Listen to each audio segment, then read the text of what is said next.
Sir आप पर America से डील का ब्लेम लग रहा है, आप सरकार का पक्ष लेकर सेशन कर रहे हैं, इस पर आप क्या कहना चाहते हैं? काश मैं इतना बड़ा व्यक्ति रहता कि यह डील मैं करा पाता, काश मैं देश को वहां जाके रिप्रेजेंट अमेरिका के सामने कर पाता, आप लोग मुझे ताकत दें तो शायद मैं ये भी कर पाऊं, है ना? तो पहली चीज तो ये कि मैं डील कराने वाला कोई नहीं हूं, सरकारी फैसले हैं, सरकार ने किए हैं। अब बात आती है कि मैं इस डील को सही ठहरा रहा हूं या गलत ठहरा रहा हूं। मैं हमेशा एक व्यू पॉइंट आपको देता हूं और मैंने कभी भी सही और गलत के बीच की बात नहीं की, मैंने हमेशा आपको सारे की सारे पक्ष रखे। अगर परसों का भी जब ट्रेड डील का कंप्लीट ड्राफ्ट आया है, आपने अगर उसे भी उठाकर देखा हो, तो मैंने बकायदा एग्रीकल्चर वाले सेक्टर में भी आपको ओपन तरीके से बताया है कि देखिए एग्रीकल्चर में इन इन चीजों में अभी भी इंपोर्ट होगा। हम बायोफ्यूल के अंदर भी शायद हो सकता है जो इनसे स्प्रिट मंगा रहे हैं वो यूज कर लें, हो सकता है कि हम ज्वार मंगा रहे हैं उसका बायोफ्यूल बना लें। मैंने आपको, मेरा सेशन अगर आप सुनेंगे तो इस बात को बेहतर तरीके से समझ पाएंगे। मैंने यह भी बोला कि इंडिया रशिया के साथ तेल खरीदने पर क्या वाकई में मान जाएगा, क्या हम वाकई में उनकी तरफ से हमारी ऊपर की निगरानी को मान जाएंगे। लेकिन होता क्या है, ये वही वाली बात है कि सच सुनने के लिए आप कितने तैयार हैं। होता यह है कि हमारे देश में ना पहले ही एक चश्मा पहन लिया जाता है कि ये सरकार के पक्ष का व्यक्ति बोलेगा, ये सरकार के विपक्ष में बोलेगा। सरकार के पक्ष और विपक्ष से परे होता है राष्ट्रहित, और राष्ट्रहित की समझ अगर आप में है तो वो पढ़ने लिखने का सही मतलब है। आप कहेंगे क्या आप ये आरोप लगा रहे हैं कि जो सरकार के खिलाफ बोलते हैं उनके अंदर राष्ट्रहित नहीं है? बिल्कुल है, वो भी राष्ट्रहित के बारे में ही बोलते हैं। सरकार से सवाल जब वो ये करते हैं कि आप लोगों ने ये डील कर ली, आपने हां कैसे कर दिया। लेकिन मेरा मामला मानना यह है, अधूरा सत्य नुकसानदायक है। आपको यह ना बताया जाए कि यही सत्य है, आपको ये और पहलू भी दिखाया जाए। जैसे हमारे देश में सरकार पर जब आरोप लग रहा होता है कि आपने किसी ना किसी प्रकार के कॉम्प्रोमाइज में डील कर लिया, लेकिन आपको यह भी बताना चाहिए कि वो कॉम्प्रोमाइज नहीं, असल मायने में उस देश ने दुनिया के ना जाने कितने देशों के साथ इसी तरह से प्रेशर पॉलिटिक्स कर करके डील की है। आपको यह भी तो देश को बताना पड़ेगा ना। दुनिया के देशों के सामने हम एक होकर क्यों नहीं लड़ते, हम आपस में क्यों लड़ने लगते हैं? सोचने वाला विषय यह होना चाहिए। इंटरनल पॉलिटिक्स में लड़िए, दुनिया की राजनीति में हम आपस में क्यों झगड़ने लगते हैं? आज भारत पाकिस्तान का युद्ध हो और उस समय पर सत्ता पक्ष और विपक्ष आपस में झगड़ने लगे कि नहीं आपने ये गोला क्यों मार दिया, ये देश का आत्मबल कमजोर करता है। और हमारे तो चैनल का नाम अंकित इंस्पायर्स इंडिया है, तो मेरा हमेशा उद्देश्य होता है कि भैया सुनो, झगड़े बंद करो, पहले ये फील करो कि हम यूनाइट होकर के वर्ल्ड में खुद को कैसे रिप्रेजेंट कर सकते हैं। यार हमको ये ना कहे कोई बाहरी आकर के कि सुनो मैंने उस, फिर आप बांग्लादेश रह गए, पाकिस्तान रह गए, फिर आप बड़ा बनने का सोच ही छोड़ दो। आज पाकिस्तान के अंदर इमरान खान को अमेरिका के कहने पर जेल में डाल दिया गया, शेख हसीना को वहां से अमेरिका द्वारा फंडेड किसी आदमी ने भगा दिया। तो दुनिया के लोग अगर ये करने के लिए आपके देश में आने लगेंगे तो आपको समझना होगा, राष्ट्रहित सबसे जरूरी तब है जब आप यूनाइटेड होकर के देश के बारे में आप सोचिए ना, आप कंस्ट्रक्टिव तरीके से बोलिए। कब आपने सत्ता पक्ष और विपक्ष के बीच में, अटल जी का एक भाषण है जिसमें अटल जी कहते हुए दिख रहे हैं कि मुझे सब अपोजिशन के द्वारा विदेश में रिप्रेजेंटेटिव बनकर भेजा गया था। वो आज तक यादगार है ना, जब आप सुनते हो कि सत्ता पक्ष उस समय इस तरह का काम करता था। तो आज देश की सरकारों को, अपोजिशन को टेबल पर बैठकर यह डिसाइड करना होगा कि सुरक्षा का मामला हो, विदेश नीति से संबंधित मामला हो, इन मामलों में हम सब यूनाइटेड रह करके देश को रिप्रेजेंट करेंगे। खैर मैं बस इस पे केवल अपनी तरफ से कमेंट दे सकता हूं। इस पर प्रतिक्रिया देते समय यह विचार किया जाए कि मैं वैसी प्रतिक्रिया दूं जो कि किसी पार्टी प्रवक्ता की तरह हो। मैं माफी चाहूंगा, मैं किसी भी पार्टी की तरफ से फंडेड फिलहाल तो नहीं हूं, है ना। तो सरकार की आलोचना क्यों नहीं करता? क्योंकि मैं विपक्ष में नहीं हूं। तो मैं कौन हूं? मैं देश का नागरिक हूं। और क्या है, मैं एक सिविल सर्वेंट की भूमिका में देश में नौकरी कर चुका हूं। राजस्थान के अंदर प्रशासनिक सेवाओं में नौकरी कर चुका हूं। मुझे प्रशासनिक सेवक के रूप में कुछ मूल्य सिखाए गए थे, और मूल्य क्या थे? मूल्य ये थे कि जो नीतियां हैं उनका जब आप विश्लेषण करो तो ये तय करो कि इससे देश का नुकसान हो रहा है कि फायदा हो रहा है। मैं कभी भी सरकार के पक्ष में कभी आपसे ये नहीं कहा कि जाइए मोदी जी को वोट दे दीजिए। अगर आप मेरा थोड़ा और जाकर के डिग डाउन करेंगे इतिहास, तो आप पाएंगे कि मैं राजस्थान से बिलोंग करता था जिस समय राजस्थान में कांग्रेस की सरकार थी। मैं जब उनकी नीतियों का विश्लेषण करता था तो नीतियों पर प्रतिक्रिया होती है, व्यक्ति विशेष की प्रतिक्रिया नहीं होती है। मैंने आज तक आपको ना तो यह कहा कि मोदी जी को वोट दे दो या गहलोत साहब को वोट दे दो या राहुल गांधी को वोट दे दो। आलोचना किसे कहते हैं आप? वस्तु का जो स्पष्टीकरण मैं आपके सामने रखता हूं वो मेरा नजरिया है चीजों को देखने का, क्योंकि मैंने अपने अंदर वो चीजें इनबिल्ट की हैं कि मैं कुछ भी करूंगा देश विरोध में कुछ नहीं करूंगा, मैं कुछ भी करूंगा कभी भी आप लोगों को हर चीज में नकारात्मकता खोज कर तो नहीं लाऊंगा।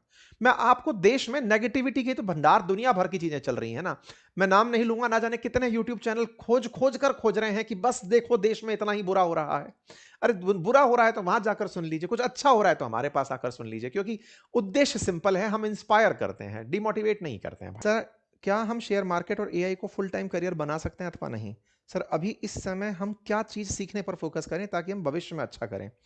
सहदेव जी लिखते हैं कि शेयर मार्केट और एआई को अपना भविष्य बना सकते हैं। बिल्कुल बना सकते हैं। देखिए मैं एआई पर इसलिए कमेंट नहीं कर पाऊंगा क्योंकि एआई में टेक्नोलॉजी इन्वॉल्व है और मैं अभी टेक्नोलॉजी के संपर्क में नहीं हूं, मतलब इतना ही हूं जितना मैं एज ए यूजर हूं, मैं प्रोवाइडर नहीं हूं और ना ही मैं उसका क्रिएटर हूं, तो मैं दोनों ही चीजों में नहीं हूं। लेकिन जो अपना आधा क्वेश्चन पूछा ना शेयर बाजार वाला, उसके बारे में मैं बता सकता हूं, क्योंकि पिछले लगातार जब से हमने खबरों का विश्लेषण करना शुरू किया, पिछले 5-7 सालों से मैं एक्टिवली बाजार में इन्वॉल्व रहा हूं। मैं ट्रेडिंग के बारे में ज्ञान भले ही अब देने लगा रहा हूं, लेकिन खुद अपने पोर्टफोलियो को, अपने इन्वेस्टमेंट्स को, अपनी खबरों से पड़ने वाले बाजार पर असर को लंबे समय से मॉनिटर कर रहा हूं। आपने पता नहीं ऑब्जर्व किया या नहीं किया, चांदी के जिस दिन भाव गिरने वाले थे उससे एक रात पहले मेरा सेशन है, आप जाकर उसे देखिएगा। उसमें मैंने ये कहा था कि अब ये इतना खिंच चुका है कि ये बुलबुला कभी भी फट सकता है।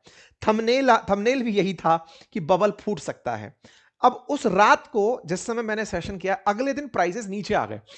तो ऐसा नहीं है कि मैं कोई कुंडली देख रहा था चांदी बता तेरा क्या होगा, नहीं, ऑब्जर्वेशन है। तो बाजार जो है ना वो आपकी ऑब्जर्वेशन से डेवलप होता है, आप अपने ऑब्जर्वेशन से, अल्टीमेटली आप और हम ही तो बाजार में बैठे हैं ना। हम दुनिया को जितना अच्छे से समझ पाते हैं बाजार हमें उतना अच्छे से समझ में आने लगता है, चमकने लगता है। आप शेयर बाजार को बहुत अच्छे से अपना करियर बना सकते हैं, प्रोवाइडेड आप कर्ज का पैसा लेके बाजार में ना उतरें, प्रोवाइडेड आप बिना पढ़े, बिना सीखे, बिना अनुभव के बाजार में ना उतरें। सबसे अनुभव कैसे लें?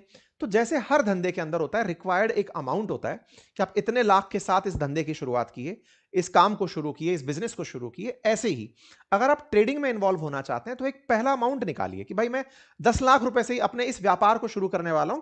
और इसमें से जैसे मैंने क्रिप्टो की जो सीरीज कराई थी बातें बाजार की पर, उसमें बताया था रिस्क रिवार्ड रेशो।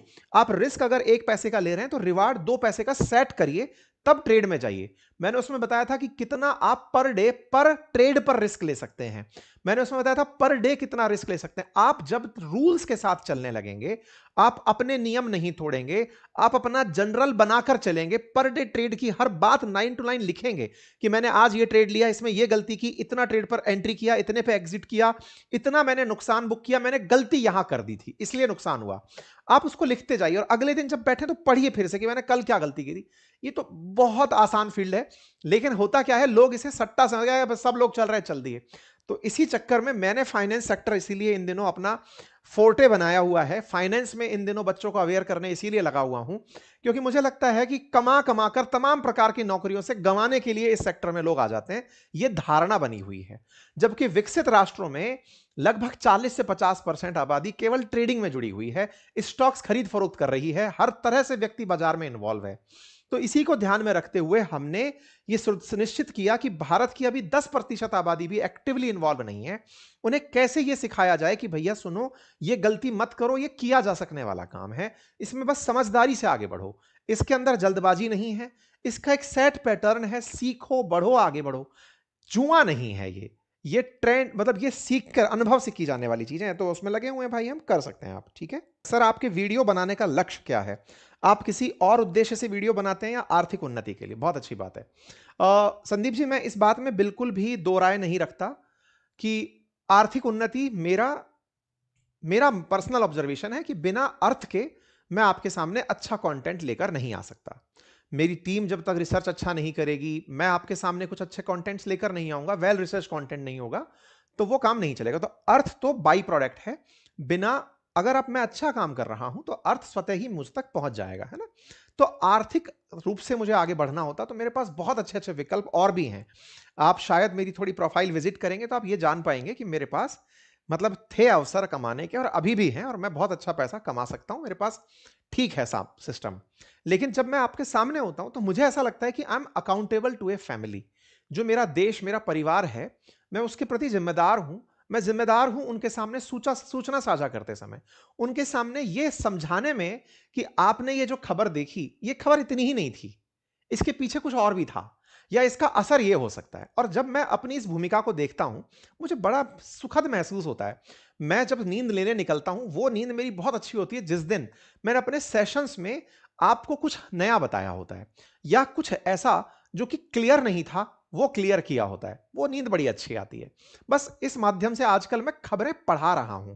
बहुत से लोग पूछते हैं कि आप क्या टीचर हैं, आप संवाददाता हैं, न्यूज एंकर हैं, आप ट्रेडर हैं, आप क्या हैं? तो मैं अपने आप को बताता हूं कि मैं फिलहाल खबरें पढ़ाता हूं, खबरों के असर को समझाता हूं। खबरें पढ़ाता हूं तो कुछ लोगों को मैं पत्रकार लगता हूं, लेकिन चूंकि मैं पढ़ाता हूं, मैं बार बार बोलता हूं कि मैं पढ़ाता हूं कि यह चीज ऐसे हुई है, सिखाता हूं। मैं इन्फॉर्म नहीं करता कि सुनो इतने लोग यहां मर गए, खत्म नहीं। ये ऐसे हुआ, इसके पीछे के ये कारण हो सकते हैं, ये प्रभाव हो सकते हैं, है ना? तो ऐसे में मैं खबरें पढ़ाता हूं, तो आप उसे एनालिस्ट के रूप में देख सकते हैं। रही बात इसकी कि आप बाजार को किस कैटेगरी से लेकर चलते हैं, क्योंकि मैं खुद बाजार का असर हूं। मैंने खबरों का असर बाजार में होते देखा है, मैंने बाजार से प्रभावित खुद को देखा है। मेरी हर खबर बाजार को प्रभावित कर रही है। आज अगर मेरा फाइनेंस सेक्टर में जाने का कोई बहुत बड़ा कारण पूछेगा, तो उसके पीछे मेरी ये खबरें ही हैं। आज बाजार हर दिन प्रभावित होता है तो किसी न्यूज से प्रभावित होता है। मेरे न्यूज, मेरे व्यूज अगर बाजार के ऊपर असर डाल रहे हैं, तो बाजार के प्रति मेरा मन होना लाजमी है। अल्टीमेटली तो प्रभावित पैसा ही हो रहा है ना। तो इसलिए मैं फाइनेंस में अल्टीमेटली पहुंच गया। तो क्या कहेंगे आप? तो मैं कहूंगा कि मैं एक वो व्यक्ति जो खबरें पढ़ाता है और बाजार को समझता है। बस थोड़ा सा ये मेरी व्याख्या बन सकती है। चलिए, तो बहुत अच्छी अच्छी बातें हो गई। आप लोगों से इस तरह से बातें बीच बीच में हो जाती हैं, बड़ा अच्छा लगता है। इसी बीच में मैंने आप लोगों के लिए एक यूट्यूब पर सेशन डाल दिया है, आप उसे जरूर देखिएगा। अभी बांग्लादेश के इलेक्शन से संबंधित एक वीडियो है, वो डाला है। और जो लोग पहली बार आज ज्वाइन किए हैं ग्रुप को, अभी सब्सक्राइब कर लीजिए, मतलब चैनल को ज्वाइन किए हैं, सब्सक्राइब कर लीजिए। अपने साथियों से इसे साझा कराइए, अपनी राय कमेंट बॉक्स में रखिए। फिलहाल के लिए इतना ही। बहुत बहुत थैंक यू।